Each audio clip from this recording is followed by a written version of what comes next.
Welcome to A Better Way to Do College, the podcast where we explore how higher education is evolving and what it means for access, opportunity, and the communities we serve. I'm your host, Dr. Stephen Gonzales, Chancellor of the Maricopa Community Colleges. Today's episode looks at workforce development and the future of Arizona's economy. Workforce development is a phrase people in higher education hear often, but today we're going to explore some of the wider ramifications, asking, what does it take for a fast-growing state like Arizona to build and sustain opportunity from within? Arizona continues to attract new industries and investment, but growth alone does not guarantee that more Arizonans can step into good jobs, build stable lives, and see a future for themselves and their families here.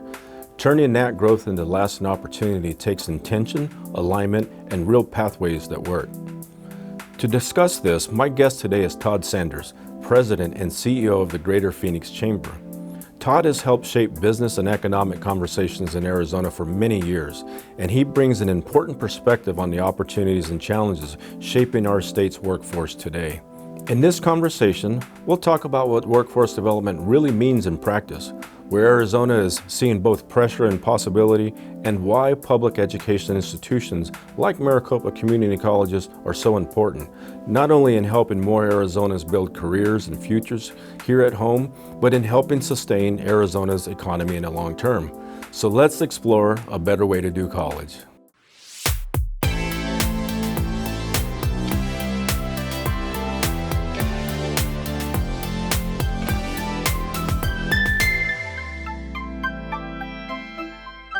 Todd Sanders, I'm so glad you're here with me today on this podcast, A Better Way to Do College. You're the president and CEO of the Greater Phoenix Chamber, an organization that you've run since 2009.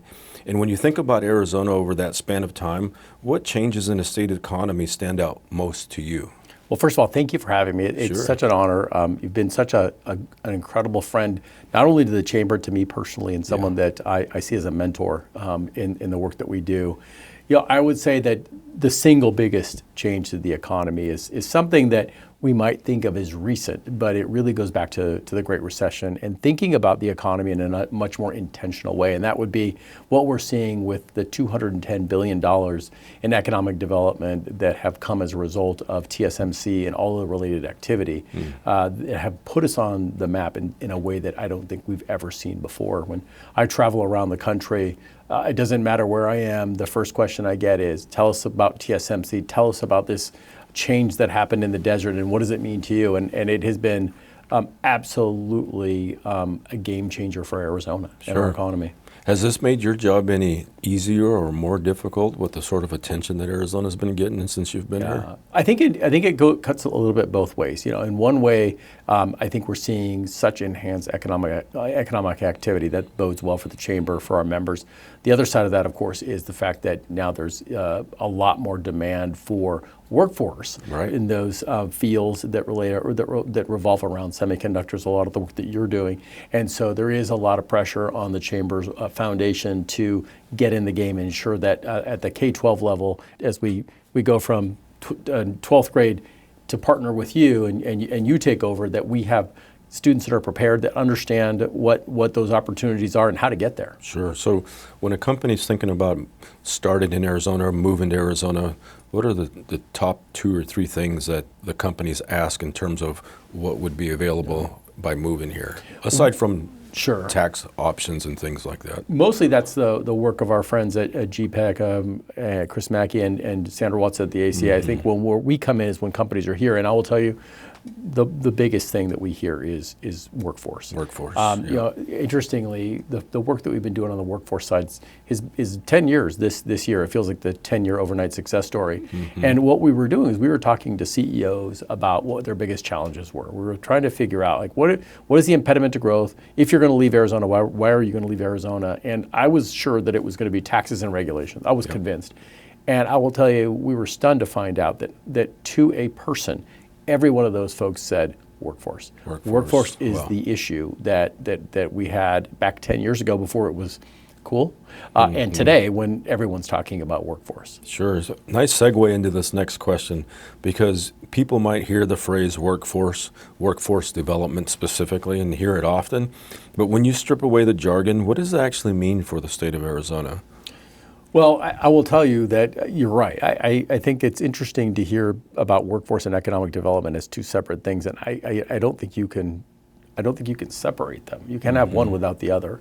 And for me, when we think about workforce, it's not about jobs, it's about people, and it's about careers. And the work that we've been doing with you and with our partners in the K-12 system to ensure that we're not just plugging people into a job, but we're creating a pathway to a career. And I think the critical part of that had sort of been missing was business coming to the table in an intentional way. Sure. And that's one of the things I've noticed about you and members of your team, and having served on your board for a short period of time, that there is a collective conversation about more than just a job. It's career opportunity and also creating lifelong learners. That's typically my goal, and wanting to be the constant partner in that. So as you said, for years, the Arizona economy has benefited not just from new companies and investment, but we've had many people move here. Over the last several years. Companies and investment are still growing, but I heard on the radio the other day that that's cooling a little bit. So when you look at that shift, what do you think it reveals about how prepared Arizona is to sustain growth from within? Well, I think certainly we're seeing the national economy is cooling somewhat. I will say that what we're seeing in Arizona, especially over that time frame from the Great Recession, when we started to think about the economy as more than construction and tourism, and to think about it a lot more in terms of financial services, healthcare, advanced manufacturing, what you're seeing is the numbers might be lower, although it's debatable depending on what quarter you're looking at, but what you're seeing is the quality of jobs is a lot higher than we used to be able to offer. So what we're seeing is people coming here attracted to not only a quality of life, but also to careers that really match not only their desires, but their talent. And that's a big bonus for Arizona. Right. We were in Washington, D.C. a couple weeks ago, went to the Department of Education. We were talking about our big challenge, meaning that we needed to have more workforce development dollars so that we could give more opportunity. And the point that was made is you're lucky. We're talking to a lot of communities that are seeing people just flee their communities. So in one way, we're in a really good place. And I think because of the intentional nature of the work that we did in the early 2000s, we're also benefiting from really high quality jobs, which of course is where you come in. The community college system is integral in ensuring that we have prepared talent to meet the needs of these companies. So you sort of hit on responding to my next question, but I'll ask anyway so that you can perhaps reframe that or add to what you've already said.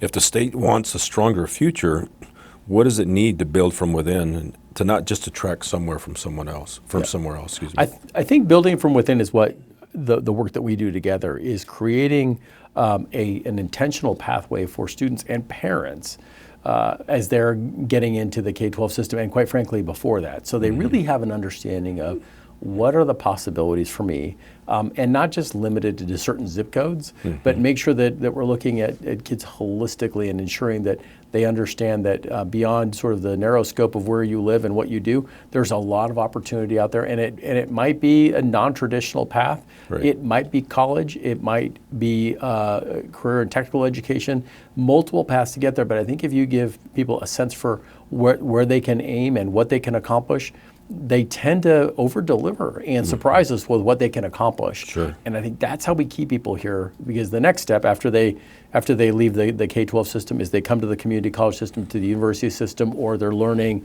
a trade, is that they're going to get a job that's sustainable and they can grow within that career. Yeah.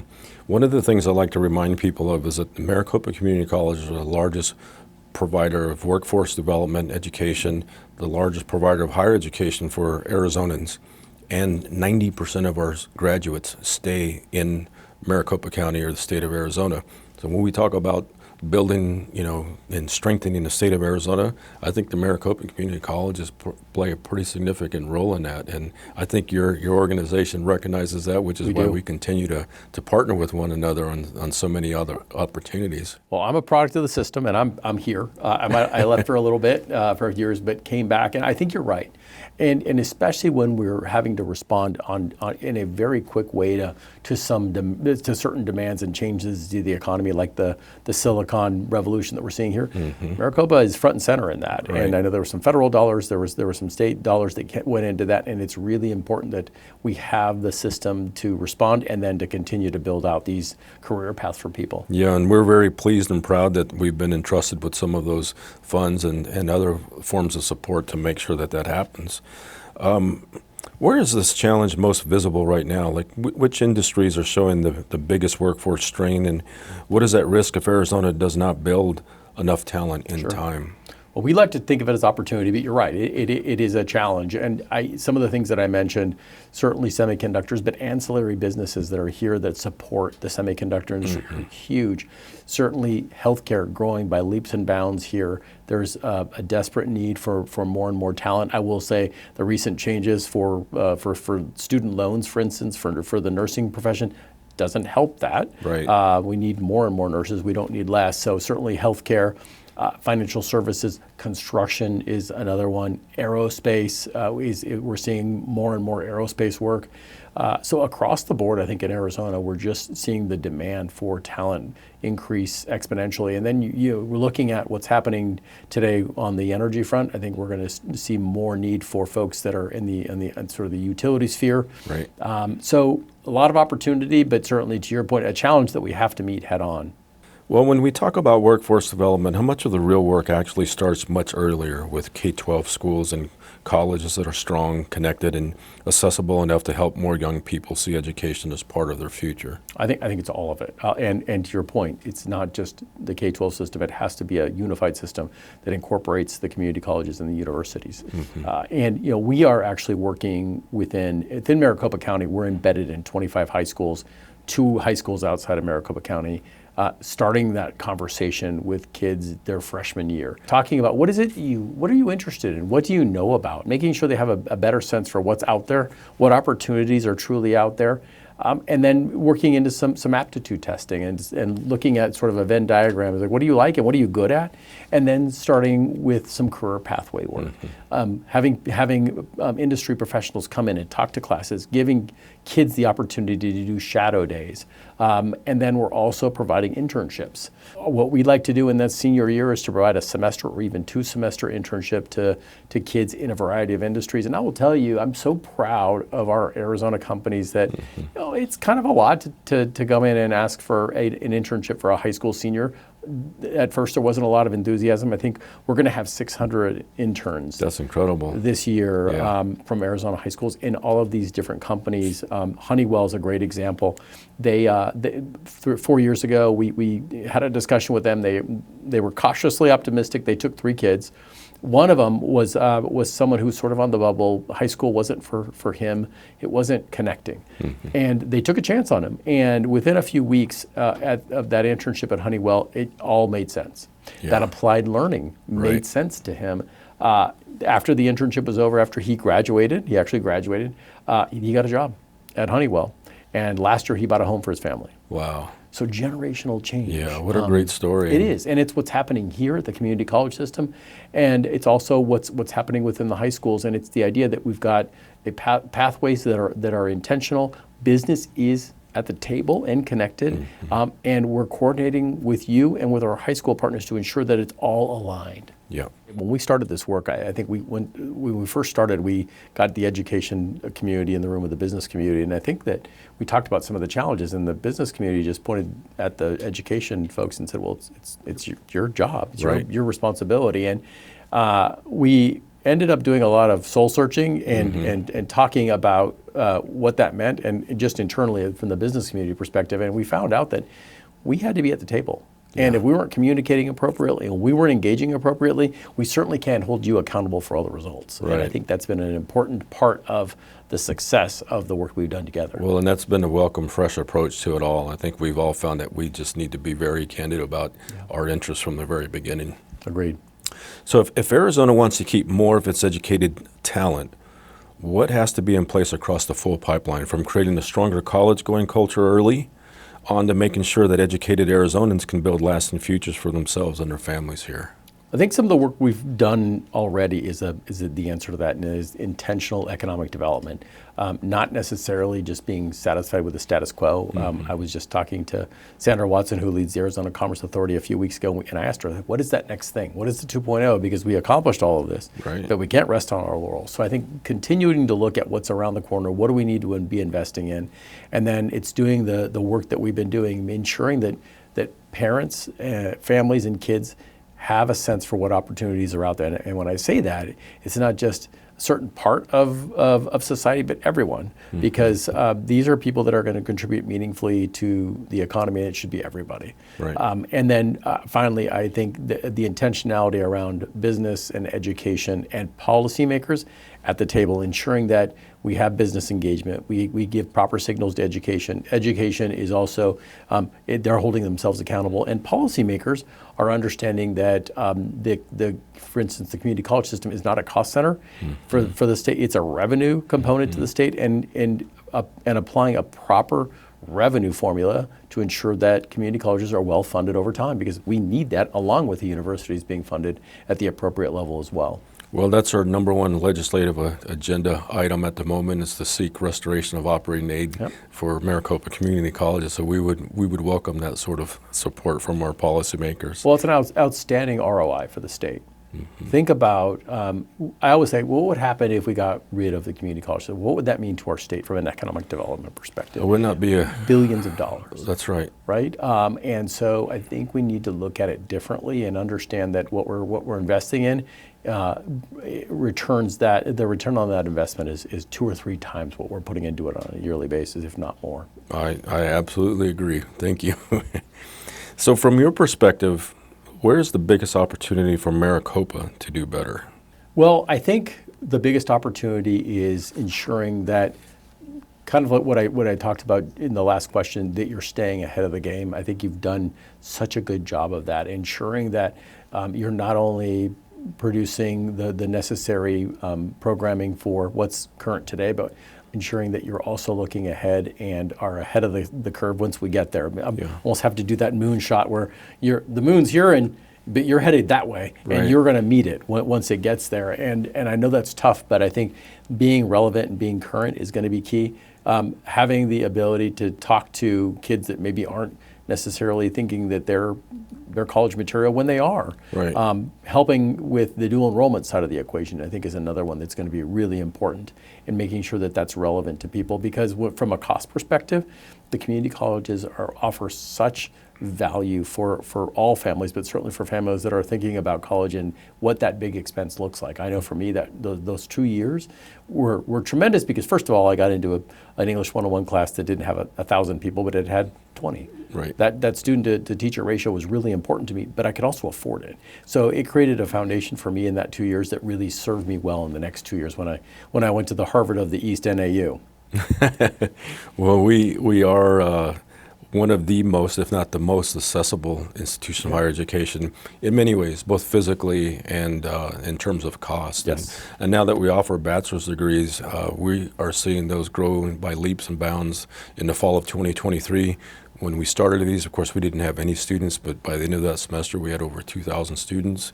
Today, we're approaching 10,000 students in one or more of our 11 bachelor's degrees. Demand's real. We're really proud of that work, and we're really proud of the students that are coming through those programs. Well, and if I could also say, I think your leadership has been really impactful. You mentioned the time on the board. I think beyond the walls of this system, you have also been someone who is actively engaged in the community, solving the big problems that are out there. And I think having that continued leadership is going to be key for the system and for our state. I really appreciate that, Todd, and that's work that I enjoy doing. Comes with the job for sure. So if Arizona gets this right, if it builds more talent from within and supports the right institutions, what looks different 5 or 10 years from now for businesses, families, and our communities? I think for us, what will look different is that intentionally thinking about workforce will be the rule, not the exception. I think right now it's a nice to have. I mentioned that we're in 25 high schools in Maricopa County. We should be in all, and if it's not the Phoenix Chamber, we should have organizations that are working hand in hand with our K-12 partners and transitioning to our university and our community college partners as a common way of doing business. I think the other part of that is ensuring that we don't have boom and bust cycles when it comes to funding, for instance, for the community colleges. And we're thinking about what it might be to have a statewide strategy on education. I would love to see that. There are more than a handful of states in the country that have a strategy relating to education, and I don't think our strategy right now is anything other than what we might do from a budget perspective. And a budget's not really a strategy. Right. We need to have a defined strategy for education for the longer term, and I'd love to see that in place. I can't speak for everybody, but I think there are a lot of educational leaders in our state that would love to be a part of that approach and see that come to fruition. I envy those states that have that sort of approach, and we often see those states have some of the best educated workforces in and around the country. So absolutely agree with that. Yeah, hope's not a strategy. And we're not a flyover state anymore. We are a state that's a real player in the national economy, and we should have a strategy. That's right. Totally agree with you. So as we come to a close here, I like to ask my guests some additional questions, sometimes beyond the topic that we're on. And many of my guests are often leaders in the community. They're leading other organizations or leading nonprofits or leading some of our very own colleges inside Maricopa. And I always like to get their perspective and their guidance on leadership. What sort of tips, recommendations might you offer, having been a leader at least since 2009? A few things that I've learned, and I sometimes will sit back in large gatherings, and I wonder if maybe people should listen more than they talk. I notice that sometimes there's sort of a gap to fill, so people tend to think they need to fill it in order to be relevant. And I learned so much more when I stop talking and I start listening. Yeah, I think that's one of the important parts of that. The other part is, if you're going to lead, make sure that you surround yourself with the best people, but then let them do their job and allow them to challenge you. I think it's a mistake to stifle that kind of activity within a leadership team. I think once you make a decision, sure, you move forward. But I think it's important that if you have really good people around you, they feel like they can challenge you or at least bring up a different perspective. And then the final one that I think is really important, and I think you really exude this, and I think is you got to be humble. Because if you're not, the profession or the work that you do will humble you. That's right. And so just start there and be humble. Yeah. And I think you also said something in there that I want to stress that people should hear is inviting people to challenge you. Yeah. And we can all be respectful about that. But what that says, what you're communicating to the people that you're leading is that you're admitting, I don't have all of the answers. I'm not going to pretend I know everything there is to know, but I'm open to some ideas. At the end of the day, I'm probably the person that has to make the decision, but I'm looking for your help and guidance. Right. If you don't do that, then you might as well just not have anybody in those other positions, because if they're just going to be stifled every time, and then what's the point? That's right. You need their expertise. To your point, you're not going to be the smartest guy in the room every time on every issue, and that's what they're there for. And oftentimes I'll come up with something and I'll get a different viewpoint and we'll go in that direction. Yeah. Well, great advice, Todd. I want to thank you for being here today. We really appreciate the partnership. We appreciate your support. And I'm so glad that you spent some time with me here today. And I thank you for our friendship. And I thank you for being a good mentor as well. So thank you so much. It's been a lot of fun. Thank you, my friend. You bet. Appreciate it.